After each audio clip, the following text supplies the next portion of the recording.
एक सीधा साधा गांव का भगत कभी कथा नहीं सुनता था, गाय चराता था गांव की। तो एक दिन और गोपाल जो गाय चराने वाले थे उन्होंने कहा, यार कभी तो कथा सुन लो, रात दिन पशुओं के पीछे घूमते हो, पशु बुद्धि, कभी तो कथा सुन लो। तो एक दिन सोचा दोपहर के भोजन गांव में पाएंगे जाके अपने घर में, और कथा हो रही वहीं से निकल लेंगे, जो सुन लेंगे तो सुन लेंगे। खड़े खड़े वहां चर्चा चल रही थी, जिसने मनुष्य जन्म लेकर के गुरु मंत्र नहीं लिया और नाम जब भगवान का नहीं किया, उसका जीवन मुर्दा, व्यर्थ जीवन। चला गया सुन के, और बार बार वही दिमाग में कि पंडित जी कह रहे थे गुरु मंत्र नहीं लिया और नाम जप नहीं किया तो मुर्दा जीवन। जिन हरि भगत हृदय नहीं आनी, जीवित सौ समानते प्राणी।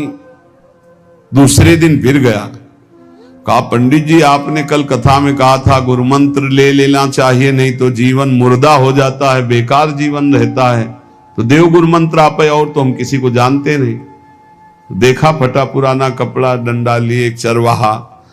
उनका ऐसे थोड़ी कि तुरंत गुरु मंत्र दे दिया जाता है, आखिरी दिन कथा के मिलना फिर दे देंगे, टाल दिया। अब वो आखिरी दिन कथा के तो दिन चढ़ावा चढ़ रहा था, तो पंडित जी ने कहा जब चलें तब ले लेना गुरु मंत्र, टाल दिया।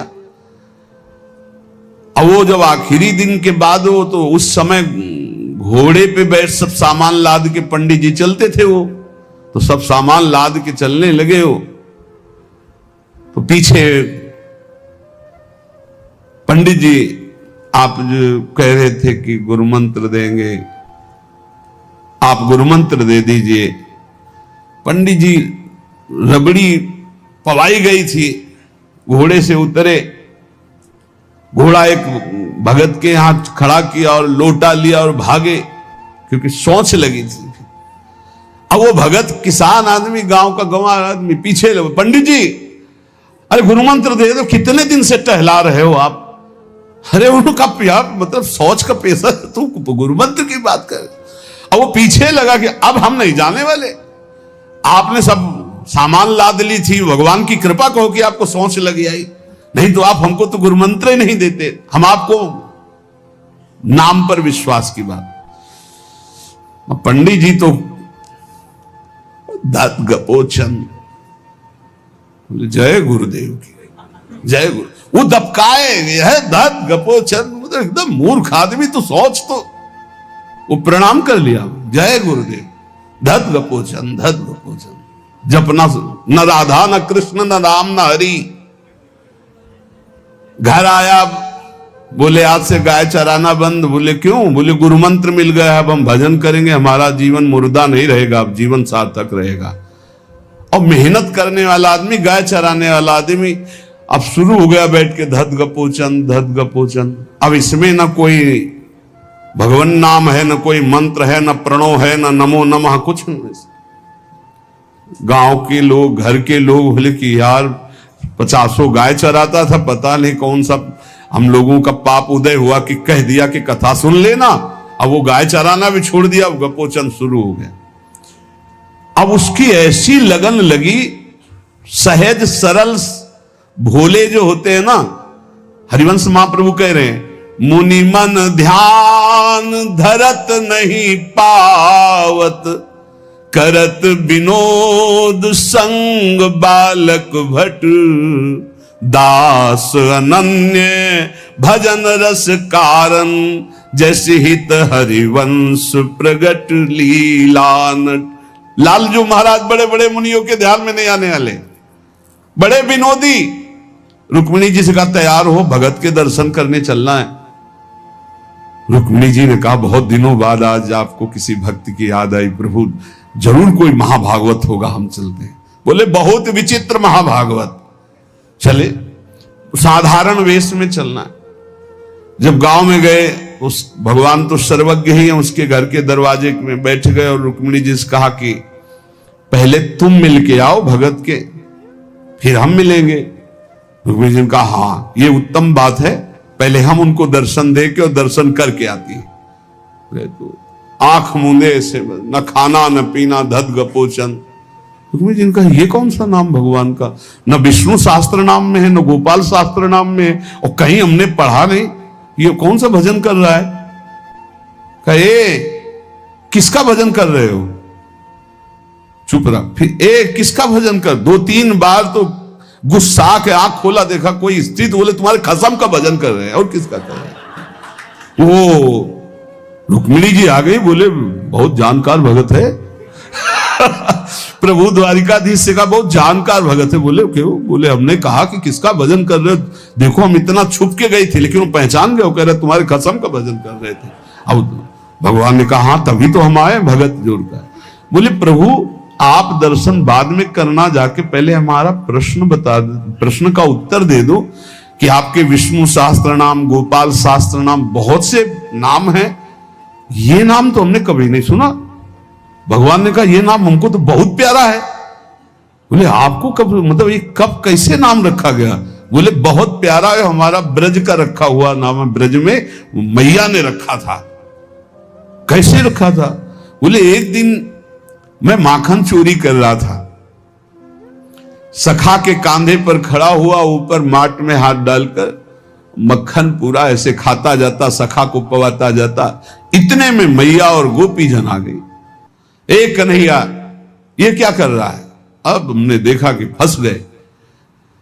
हमने कहा कि मैया हमें बहुत भूख लगी थी और देखा कि इसमें चींटी चढ़ी हुई है, तो हम चींटी निकाल रहे थे। तो बोले चींटी कैसे निकाल रहे थे, यहां पूरा हाथ सना हुआ है तुम्हारा चींटी। बोले अरे भैया तू बावरी, जब चींटी को ऐसे निकालने करते वो अंदर चली जाती तो खबो खबो के निकाला, इसलिए ऐसा इतना हाथ हो।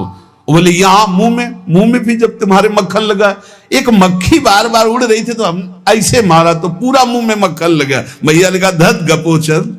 बोले ये उस समय का नाम रखा हुआ है, मेरा बाल गोविंद में जब मैया ने रखा था मक्खन चोरी के समय उस। अब आप विचार करके देखो, भगवान का साक्षात्कार गुरु वचनों पर विश्वास होने पर साधारण शब्द बोला तो भगवान तो सर्वलोक महेश्वर सर्वज्ञ, उनके सब अक्षर, जैसे हर अक्षर में आ विराजमान है, का खा गा घा आ, ऐसे ही सब अक्षरों में ब्रह्म विराजमान है।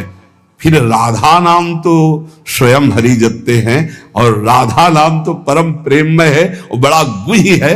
विश्वास करके जब वो धदगपोचंद जपा तो रुक्मिणी और द्वारिकाधीश भगवान दर्शन देने आ गए, और तुम विश्वास करके राधा राधा जपोगे तुम्हें नहीं प्राप्त हो जाएगा। अरे यही राधा स्वयं भगवान हरि जपते हैं। इसलिए पहला जीवन का चरम लक्ष्य भगवत प्रेम, भगवत प्राप्ति। दूसरा, हमारी बुद्धि केवल विचार करे तो श्यामा श्याम के ही विषय में, किसी व्यक्ति वस्तु स्थान का अगर हमारा चिंतन हो रहा, संबंध हो रहा, तो श्यामा श्याम के संबंध से हो। जैसे गोस्वामी तुलसीदास जी कहते, नाते नेह राम के मनियत सुहृद सुसेव्य जहां लो। अगर ऐसा नहीं तो फिर हर वस्तु व्यक्ति स्थान में एक आसक्ति है, वो बांध लेगी, आप श्यामा श्याम तक नहीं पहुंच पाएंगे। इसलिए बुद्धि का जरूरी है प्रिया प्रीतम में स्थित होना। अगर बुद्धि ये निश्चय कर ले कि परम सुख स्वरूप श्यामा श्याम ही हमारे हैं, हम श्यामा श्याम के हैं, सुख है तो श्यामा श्याम के नाम में, रूप में, लीला में, धाम में। अभी आपने सुना आनंद का तारतम्य। तीसरा, जो गुरुदेव ने नाम दिया है इससे बढ़कर महत्व तो किसी नाम में नहीं होना चाहिए, किसी की निंदा नहीं। सब नाम हमारे प्रभु के हैं, पर हमारे लिए सर्वश्रेष्ठ नाम हो गया जो गुरु ने दिया है, जो मंत्र दिया, जो नाम दिया। एक एकांतिक में आए और बोले हम कुछ 2-4-6 महीने से हम आपके शिष्य हैं, मंत्र ले लिया है। स्वप्न में एक महात्मा आए और उन्होंने हमको और मंत्र दिया है। तो अब तो हम समस्या में फंस गए कि आपका दिया गुरु मंत्र जपें या स्वप्न में कोई और महात्मा आए थे उनका दिया जपें, क्या करना चाहिए। हमने कहा तस्मात् शास्त्रम प्रमाणम। जब सप्त ऋषि जी आए, स्वप्न में नहीं, सीधे साक्षात आए पार्वती जी के पास, और कहा ये किसके लिए तपस्या कर रहे हो? महादेव जी के लिए। महादेव जी में क्या है, चलो हम तुम्हें भगवान नारायण को पति रूप में, भगवान विष्णु वैकुंठाधिपति अपार वैभव, उनको। तो जो माता जी ने बात कही पार्वती मैया ने, वही बात पकड़नी है। उन्होंने कहा तजऊ न नारद कर उपदेशु, आप कहें सतबार महेशु। सप्तऋषियों, अपने गुरुदेव नारद जी के उपदेश का मैं कभी त्याग नहीं कर सकती, चाहे स्वयं इष्ट देव भगवान शंकर आकर सैकड़ों बार कहें तो भी। तजऊ न नारद कर उपदेशु, आप कहें सत बार महेशु। कोटि जन्म लगी रगर हमारी, बरों संभुनता रहूं कुंवारी। करोड़ जन्म लूंगी, हर बार अपने गुरुदेव के दिए हुए मंत्र का अनुष्ठान करूंगी और देवाधिदेव महादेव को पति रूप में वरण करूंगी, अन्यथा कुंवारी रहूंगी।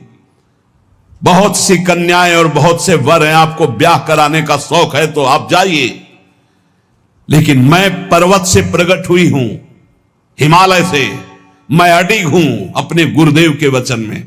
तो यहां कह रहे चौथा, समस्त इंद्रियां भोग विलास के लिए लालायित रहती हैं, सबकी। अब इनको भोग देना भी है, बिना भोग के, बिना विषय के जीवित नहीं रह सकते। शरीर चलाना है, सेवा धर्म पूर्ति करनी है, पानी पीना भी विषय है, अन्न पाना भी विषय है, देखना भी विषय है, सुनना भी विषय है, सब विषय के अंतर्गत आता है। तो यहां अपनी इंद्रियों से जो विषय ग्रहण करना है वो भागवतिक करना है। जैसे हमें पानी पीना है तो प्रभु को अर्पित करके राधा वल्लभ लाल की जय, और फिर भावना करो हृदय में प्रभु विराजमान है, जलपान कर। भोजन भोग अर्पित किया, भगवत स्वरूप प्रसाद, हम प्रसाद पा रहे हैं। वस्त्र प्रसादी, सुनना भगवत विषय, देखना भगवत भाव, बोलना भगवत संबंध से। हर इंद्रियों के विषय को हमें भगवत संबंध से युक्त कर लेना है। यदि भगवत प्राप्ति करनी है, भगवत प्रेम प्राप्त करना है, तो पहला चरम लक्ष्य मुझे इसी जन्म में भगवत प्राप्ति करनी, भगवत प्रेम प्राप्त करना है। दूसरा बुद्धि का पूर्ण समर्पण अपने आराध्य देव श्यामा श्याम में। तीसरा गुरु प्रदत्त नाम रूप लीला गुण सेवा उपासना सांगोपांग गुरु प्रदत्त। चौथा, समस्त इंद्रियां भगवत संबंध से युक्त।